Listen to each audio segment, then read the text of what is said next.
2019 August மாதம் 10ஆம் தேதி காலை 6:30 மணி. ஜெஃப்ரி அமர்ந்திருந்த நிலையில் கழுத்தில் ஒரு பெட்ஷீட் இறுக்கப்பட்டிருந்தது. அசைவில்லாமல் இருந்ததை பார்த்தவுடன் காலை உணவுக்காக எழுப்ப வந்த காவலர்கள் பதறி அடித்து மருத்துவமனைக்கு கொண்டு போயிருக்கிறார்கள். 6:39 மணிக்கு அவர் இறந்து விட்டதாக அறிவித்திருக்கிறார்கள். ஜெஃப்ரி தன்னை தானே போர்வையால் கழுத்தை நெரித்துக் கொண்டு தற்கொலை செய்து கொண்டதாக சொன்னது போஸ்ட்மார்ட்டம் ரிப்போர்ட்.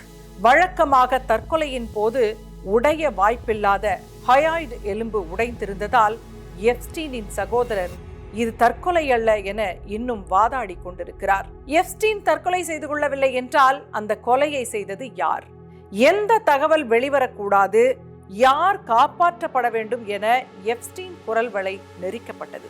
இந்த கேள்விகளுக்கு விடை கிடைக்குமா என்பது சந்தேகம்தான். காரணம், சம்பந்தப்பட்டவர்கள் அனைவருமே உலகம் அறிந்த பிரபலங்கள், நமக்கு இது நாள் வரை ரோல் மாடலாக இருப்பவர்கள். இவர்களா இப்படி என முகம் சுளிக்கும் அளவுக்கு நடந்த விஷயங்கள் பெரும்பாலும் வெளியில் வரவே இல்லை.